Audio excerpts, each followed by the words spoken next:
حضور شاعری میں تو بس ایسی لفظ سے لفظ جوڑتا ہوں. صبح میرے ذہن میں ایک سطر آئی کہ میں نے صبحوں سے پوچھا تیرا سورج کہاں ہے. اب آگے یہ تو شعر بن نہ سکا. وہاں بیٹھے درباریوں نے لفظ ملائے, جملے جوڑے, مگر شعر نہ بنا. انہوں نے یہ کیا ہے, میں نے صبح سے پوچھا کہ تیرا سورج کہاں ہے, یہ کیسا خیال ہوا.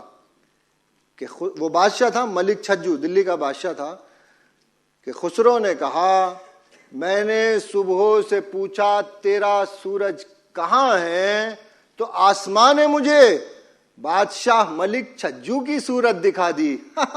بادشاہ نے اپنی ایسی تعریف سنے, بڑے خوش ہوئے, کہا تم آج سے ہمارے درباری شاعر. کہ خسرو درباری شاعر ہوئے, مگر وہ بادشاہ رخصت ہوئے, دوسرے بادشاہ آئے. اب سنیے شاعروں کی عظمت, شاعری سے محبت, زبان ادب والوں کی عزت, ان کی عظمت. کہ بادشاہ نے بلایا تو کہا خسرو تم ہماری داستان لکھو, مثنوی کے انداز میں لکھو, بولو کیا نذرانہ چاہتے ہو.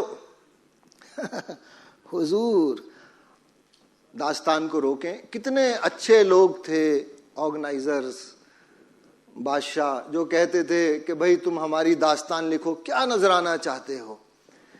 کہ بادشاہ نے کہا کیا نذرانہ چاہتے ہو, اور ادھر خسرو نے کہا حضور تھال بھر اشرفیاں مل جائیں.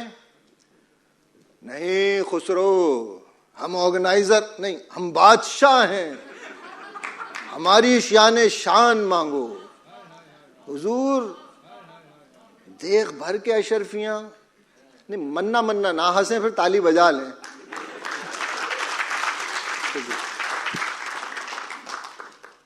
حضور دیکھ بھر کے اشرفیاں نہیں خسرو نہیں, ہم دلی کے بادشاہ ہیں, ہماری شان شان مانگو.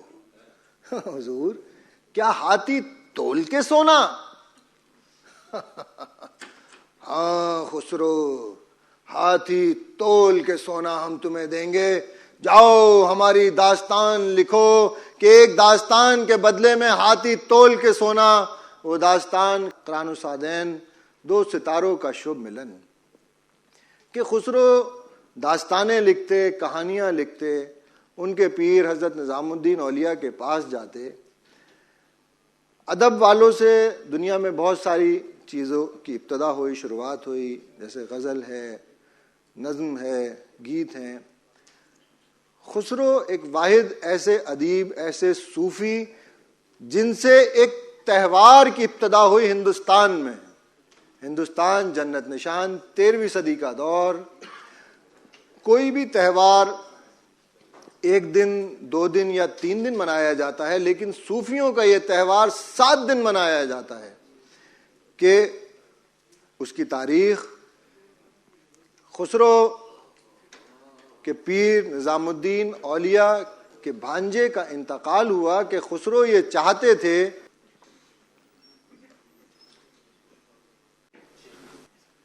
ذرا لمحے کے لیے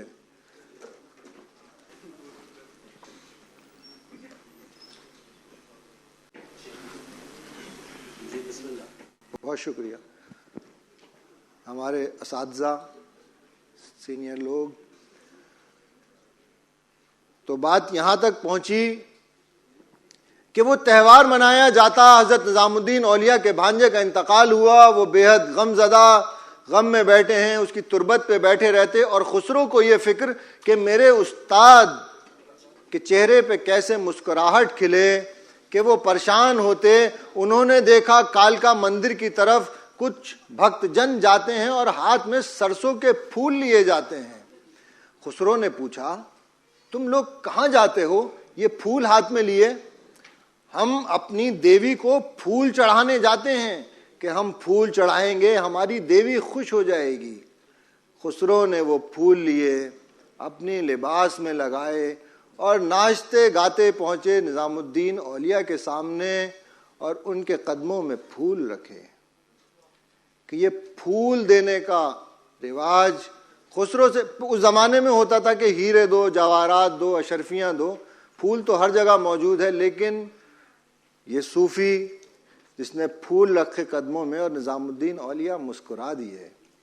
خسرو یہ کیا حال بنایا ہے کہ خسرو نے کہا سکل بن پھول رہی سرسوں، امبوا پھوٹے ٹیسو پھوٹے، کہ پھوٹت ہے ڈار ڈار، گوریا کرت سنگھار، اور مالنیا گرو لے آئی سرسوں، سکل بن پھول رہی سرسوں. کہ بسنت کا تہوار 7 روز تک آج بھی منایا جاتا ہے ہندوستان جنت نشان میں. خسرو کی بات کہ استادوں کی جوتیوں کے صدقے. خسرو ایک سفر پہ تھے، واپس لوٹ رہے تھے دہلی کی طرف، کہ انہوں نے کہا مجھے اپنے پیر کی خوشبو آتی ہے، میرے پیر معلوم کرو یہاں کہیں ٹھہرے ہیں کیا. معلوم کیا، ادھر ادھر گئے، نظام الدین اولیاء کا کہیں نام و نشان نہیں. واپس لوٹے، خسرو نے کہا مجھے احساس ہوتا ہے کہ میرے پیر یہاں موجود ہیں. خادم دوبارہ دوڑے تو معلوم ہوا ایک شخص دہلی سے آیا ہے. انہوں نے کہا کہ شاید یہی حضرت نظام الدین سے مل کے آیا ہو. خسرو پہنچے اور کہا کیا تم نظام سے مل کے آئے ہو؟ وہ پیر، ارے بھیا کاہے کے پیر کاہے کے فقیر، یہ کیسا ہلڑ ہے باویلا ہے، ارے سب ڈھونگ ہے، ہم تو کہتے ہیں یہ سب بناوٹی باتیں ہیں. ہم ہو گئے اپنی دوبدھا اپنی پریشانی لے کے واہ پیر کے پاس کہ دنیا کہے وہ سب کا مسئلہ حل کریں. ہماؤ مسئلے کے ساتھ تو وہ ہلڑ کیے کھیل کیے کہ دیکھو بھیا ہمیں دی اپنی یہ پھٹی ہوئی جوتیاں، اور ہم سے کہا یہ جوتیاں لے جاؤ کہ اسی سے تمہارا کام بن جائے گا. خسرو نے وہ جوتیاں دیکھیں تو کہا یہ تم مجھے فروخت کرو گے، مجھے دو گے؟ کہ خسرو نے کہا گھوڑے پہ لدا میرا خزانہ میں تمہیں دیتا ہوں، یہ جوتیاں مجھے دو. وہ جوتیاں اپنے کاندھے پہ رکھیں، دہلی پہنچے، اپنے استاد اپنے پیر کے سامنے پیش کی. شکریہ. نظام کو پورا قصہ سنایا اور انہوں نے کیا کہا؟ نظام الدین اولیاء نے کہا خسرو بڑے سستے میں لے آئے یہ جوتیاں، گھوڑوں پہ لدے خزانے دیے. اب آپ سنیں گے تو کہیں گے کہ واقعی یہ جوتیاں بڑی سستی ہاتھ لگی تھیں. اسی سے یہ محاورہ شروع ہوا استادوں کے جوتیوں کے صدقے. یہ محاورہ یہیں سے کہ بڑی سستی مل گئیں یہ جوتیاں. ذرا دیر گزری، نظام الدین اولیاء نے کہا خسرو کوئی بات کرو، کوئی قصہ سناؤ. حضور میں چاہتا ہوں میرے کلام میں شیرینی آ جائے. تو تخت کے نیچے تھال پڑا ہے، اس میں شکر ہے، کھا لو، منہ میٹھا ہو جائے گا، شیرینی آ جائے گی. خسرو نے وہ تھال اٹھایا، شکر کھائی اور بقیہ شکر اپنے ساتھ لے گئے. اگلے روز جب حاضر ہوئے تو نظام نے پوچھا خسرو وہ بقیہ شکر کا کیا کیے؟ حضور میں کیا کرتا اتنی مٹھاس کا، کچھ میں نے کھائی اور باقی لوگوں میں تقسیم کر دی. تو نظام نے کہا خسرو تم نے جو لوگوں میں تقسیم کی مٹھاس وہ تمہاری وراثت تھی، کہ جیسے لوگوں نے اسے کھایا ان کی زبان پہ مٹھاس گھلی، ایسے ہی تمہاری ایجاد کی زبان ریختہ کہ اس کی مٹھاس ہزاروں برسوں تک رہے گی، جو سنے گا وہ محسوس کرے گا.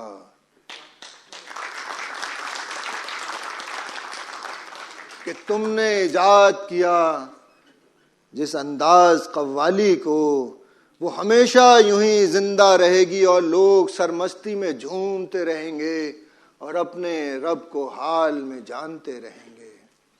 خسرو تمہاری یادیں اور باتیں ہزاروں سالوں تک زندہ رہیں گی، کہ 800 برس گزر جانے کے بعد بھی وہ اردو زبان زندہ، ہندوستان جنت نشان سے دور، یہاں صحرا میں یہ محفل سجی کہ کہیے وہ جوتیاں سستی تھیں کہ نہیں، اگر تھیں تو آپ کی تالیاں اس کی گواہی دیں گی۔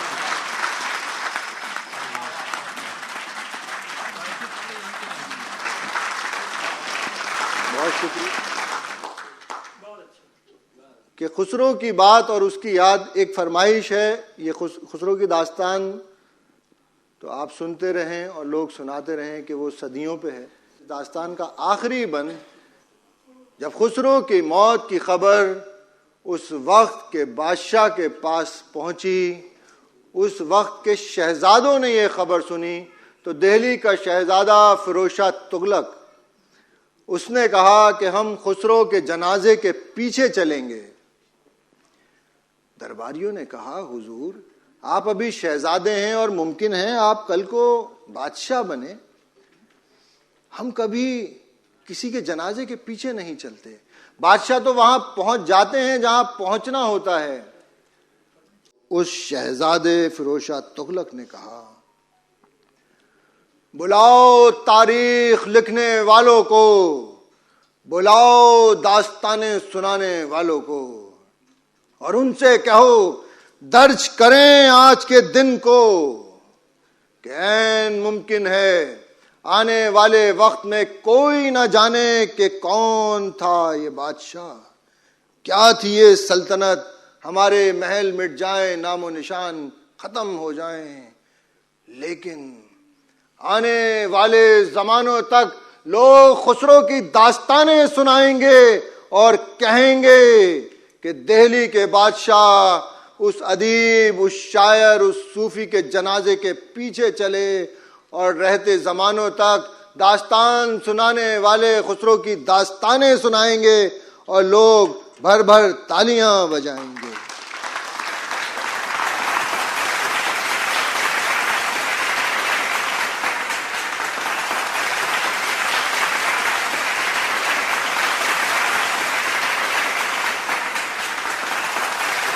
بہت شکریہ۔ اب یہاں آپ امتحان لیں گے یا میں کچھ اور سناؤں؟ امتحان لیں گے۔ بہت شکریہ۔ جی جیسے کہ سید ساحل آغا صاحب نے بھی فرمایا تھا اور میں نے بھی آپ لوگوں کو تھوڑا سا دیا تھا کہ آپ لوگ اپنے ذہن میں کوئی اردو کا الفاظ رکھیے جس سے فی البدیہہ داستان تخلیق کی جائے گی۔ کوئی بھی اردو کا لفظ آپ لوگوں کے ذہن میں جو آئے آپ ساحل صاحب کو بتائیے، وہ اس سے ایک نئی داستان یہاں تخلیق کریں گے۔ ایک مائک لیں گے کیا؟ ایک کر کے کئی لفظ آ رہے، ایک ایک کر کے۔ جی جی ایک منٹ رک جائیے۔ یہ بہت اچھی بات ہے کہ ہماری آڈینس بہت جوش میں ہے نا۔ بہت شکریہ۔ میں شروع کرتا ہوں، پھر ضرور آپ سب کے لفظ لوں گا۔ یہ جو انداز ہے یہ تو آج اتفاق آصف صاحب کی فرمائش، آصف سروش صاحب کی۔ جب داستان گوئی بچے سیکھتے تھے تو استاد انہیں ایک ایک لفظ دیتے رہتے تھے اور وہ اسی سے داستانیں بنتے رہتے تھے اور بناتے رہتے تھے، کیونکہ یہ داستان گوئی کی روایت اس طرح ہے، اس میں داستانیں کبھی بھی یاد کر کے نہیں سنائی جاتی، وہ آمد ہے، وہ حاضری ہے، کہ وہ حاضری ہوتی ہے اور لفظ اور بات ذہن میں آتی رہتی ہے اور انسان سناتا رہتا ہے۔ اس سے پہلے ایک بات اور عرض کروں، ہندوستان جنت نشان میں جو یہ اسٹیج کا فن ہے، اس کے لیے باقاعدہ طور پہ کتابیں لکھی ہیں ہندو مذہب میں، ہندو مت میں۔ اس کے اندر سرسوتی وندنا ہے۔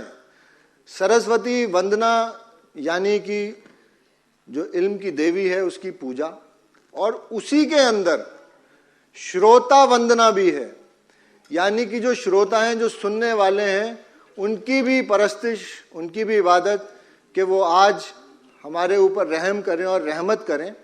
تو آج مجھے وہ شروتا وندنا یاد آ رہی ہے کہ شروتا کیسے رحم کرتے ہیں اور کیسے رحمت۔ یہ داستان اس طرح ہوگی کہ میں داستان سناؤں گا، آپ لوگ لفظ بیچ بیچ میں بتاتے رہیں گے، دیتے رہیں گے، اور وہ داستان میں شامل ہوتے رہیں گے۔ اچھا عباس تابش صاحب نے ایک لفظ بتایا تھا. میں ایک منٹ میں زمین بنا دوں پھر انشاءاللہ. ٹھیک. کہ سامعین ہوا یوں کہ ہندوستان جنت نشان کی شہزادی اپنے باغ میں بیٹھی ہے, اس کے ساتھ اس کی خادمہ. وہ کہتی ہے کیا خوبصورت منظر ہے, واہ, کاش کوئی محبت کرنے والا ہوتا تو لگتا کہ ہم جنت میں ہیں. دیکھو کتنی خوبصورت ہوائیں چلتی ہیں, پھول کھلے ہیں, پھل لگے ہیں, مگر زندگی کتنی سونی سونی ہے. وہ یہ بات ابھی کہہ ہی رہی تھی کہ سامنے سے کوئی شخص آتا سا نظر آیا. وہ قریب آیا, آ کے بیٹھا. اس نے کہا آداب, میں ایک مصور ہوں, آپ سے محبت کرتا ہوں. میں نے یہ تصویر بنائی ہے آپ کی, دیکھیے یہ میری محبت کی علامت ہے کہ ایسی سچی تصویر, یہ تصویر دیکھیں اور میری محبت قبول کر لیں.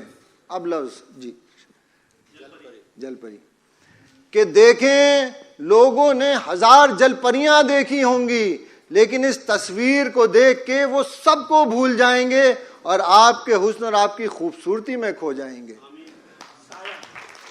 اس نے کہا آمین. جی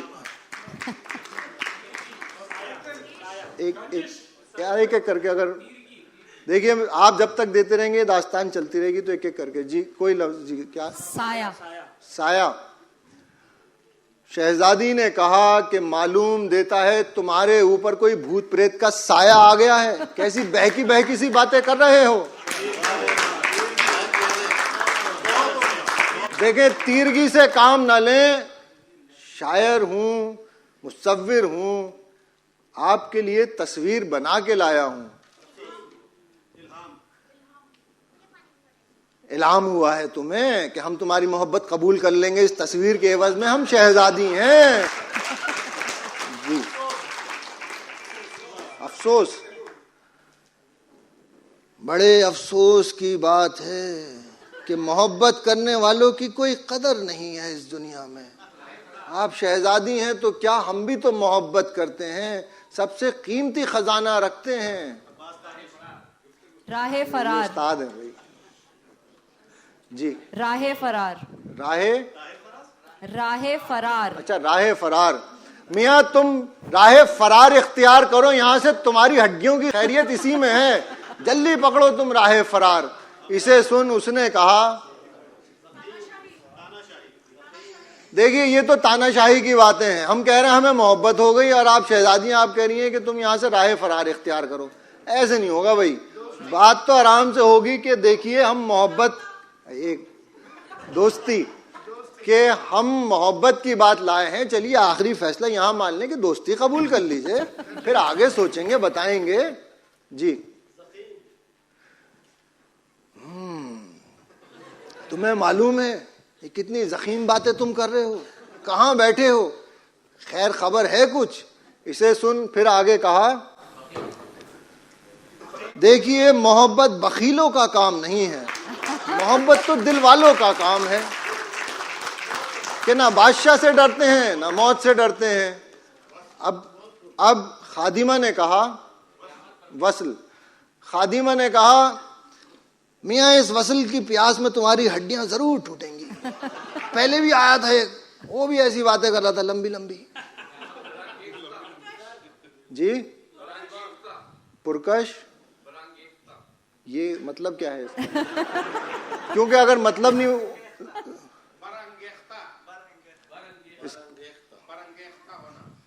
دیکھیے اب ایک لفظ ہے برانگیختہ ہونا.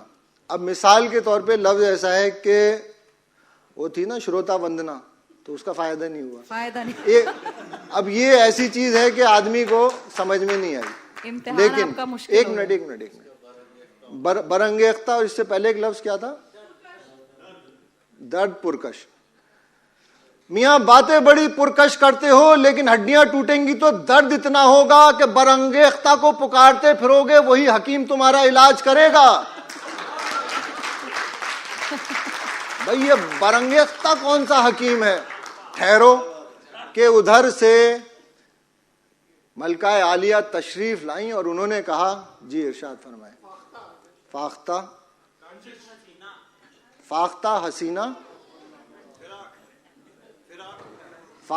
حسینہ فراق، کہ ملکہ عالیہ آئیں اور انہوں نے کہا کہ بھئی ہمیں فاختہ کی آواز سی آ رہی تھی، ہم نے کہا کہ ہماری شہزادی حسینہ کہاں ہے، چلیں ہم اسے دیکھیں کہ بیٹا تمہاری فراق میں یہاں تک باغ میں آئی، یہ کون بیٹا ہے، کیا تصویر ہے اس کے ہاتھ میں؟ جی رنجش، دسترخوان، رنجش، دسترخوان پہ رنجش، اللہ خیر، رنجش، دسترخوان، دسترست، ارے رکیے تو صحیح، رنجش، دسترخوان اور دسترست، کہ ملکہ عالیہ آپ کی شہزادی یہ رہیں کہ میں تصویر بنا کے لایا ہوں، یہ مجھ سے رنجش سے باتیں کرتی ہیں کہ جیسے کوئی خلش ہو۔ ارے نوازش تو یہ تھی کہ دسترخوان لگایا جاتا ہے، مہمان گھر میں آیا ہے، دسترخوان تو دور، یہاں تو 2 میٹھے بول بھی میرے دسترس میں اب تک نہیں آئے، پیاسا بیٹھا ہوں، کچھ تو کہہ دیں۔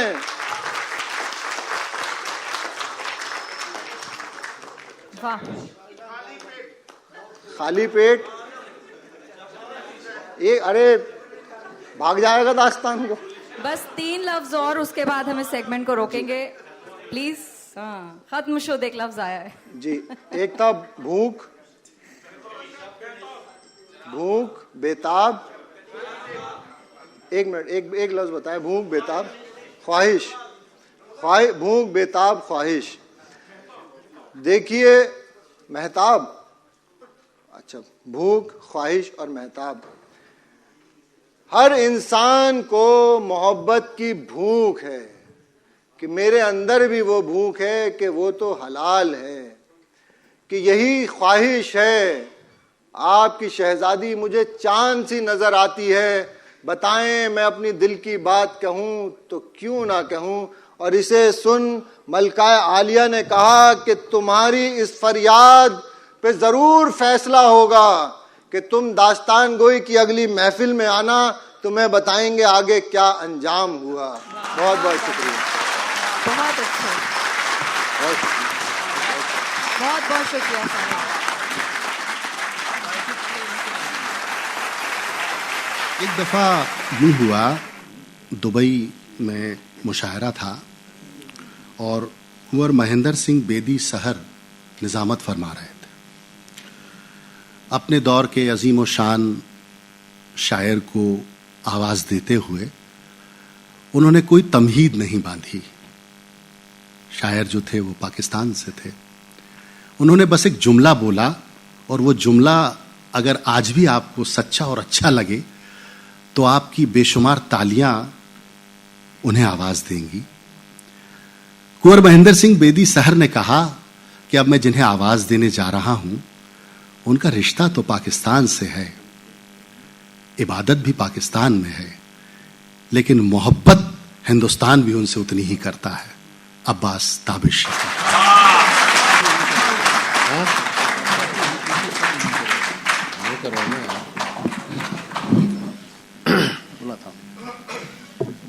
بہت شکریہ سید سروش آصف کا، ڈاکٹر صباحت عاصم واسطی صاحب کا، کہ یہ مجھ فقیر سے محبت کرتے ہیں۔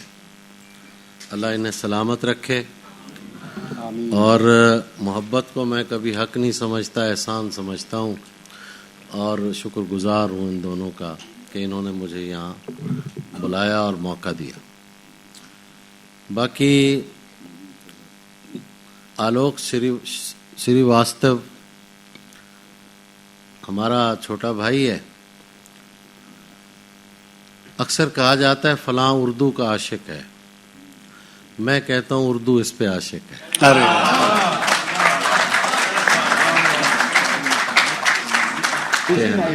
بس آخر میں اس نوجوان داستان گو کی نظر ایک غزل، مجھے معلوم ہے کہ یہ محفل ہے جہاں میں پڑھ سکتا ہوں۔ دلی کے آخری داستان گو جو میر باقر علی کو سمجھا جاتا ہے. میں نے غزل لکھی اور وہ میں پیش کرتا ہوں.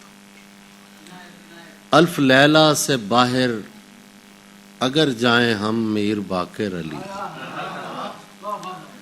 الف لیلا سے باہر اگر جائیں ہم میر باقر علی.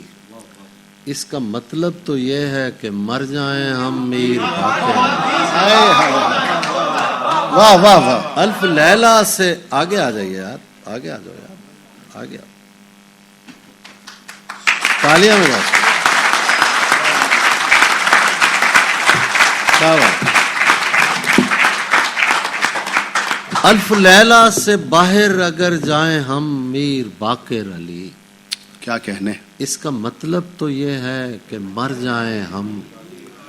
جشن کی رات ہے اور ہم گھڑ سواروں کے نرغے میں ہیں. واہ. جشن کی رات ہے اور ہم گھڑ سواروں کے نرغے میں ہیں. شاہزادی کو لے کر کدھر جائیں ہم.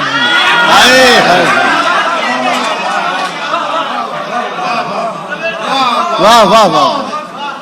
جشن کی رات ہے اور ہم گھڑ سواروں کے نرغے میں ہیں. شاہزادی کو لے کر کدھر جائیں ہم میر باقر علی. اس سے آگے کہانی سے باہر نکل جائے گی. آپ نے نہیں نکلنے دی کہانی. کیا بات ہے. بہت داد یار, ان کے لیے تالیاں بجائیں. میں واقعی میزبانوں کو بہت داد دیتا ہوں کہ ایسا داستان گو نہیں ملتا, اور امتحان کے نام پہ انہوں نے جو سے رستہ بنایا, بہت سبحان اللہ. اس سے آگے کہانی سے باہر نکل جائے گی. کیا مناسب نہ ہوگا کہ مر جائیں ہم میر باقر علی. میر باقر علی. کیا بات ہے. کیا مناسب نہ ہوگا کہ مر جائیں ہم میر باقر علی. یوں ہی ممکن ہے کھوئی ہوئی داستاں ٹکڑا ٹکڑا ملے. یوں ہی ممکن ہے کھوئی ہوئی داستاں ٹکڑا ٹکڑا ملے. اپنے کاسے لیے در بدر جائیں ہم میر باقر علی. کیا کہنے. واہ واہ. یوں ہی ممکن ہے کھوئی ہوئی داستاں ٹکڑا ٹکڑا ملے. اپنے کاسے لیے در بدر جائیں ہم میر باقر علی. اور شعر سنیے کہ اپنے کاسے لیے در بدر جائیں ہم میر باقر علی. اس سے پہلے کہ چوپال کی آگ. اس سے پہلے کہ چوپال کی آگ. اگلا شعر سنا تو یاد آ جائے گا. اپنے کاسے لیے در بدر جائیں ہم میر باقر علی. اس سے پہلے کہ ملبہ ہمارا کہانی سے باہر گرے. واہ واہ واہ. کیوں نہ ایک دوسرے میں بکھر جائیں ہم میر باقر علی. واہ واہ واہ واہ واہ واہ. اس سے پہلے کہ ملبہ ہمارا کہانی سے باہر گرے. کیوں نہ ایک دوسرے میں بکھر جائیں ہم باقر علی. کتنی اندیکھی دنیاؤں تک لے گئی یہ سواری ہمیں. کتنی اندیکھی دنیاؤں تک لے گئی یہ سواری ہمیں. کیوں اڑن تشتری سے اتر جائیں ہم میر باقر علی. واہ واہ واہ واہ واہ واہ واہ. کیا کہنے. واہ. اس سے پہلے کہ چوپال کی آگ کو نیند پاگل کرے. سنیے گا. اس سے پہلے کہ چوپال کی آگ کو نیند پاگل کرے.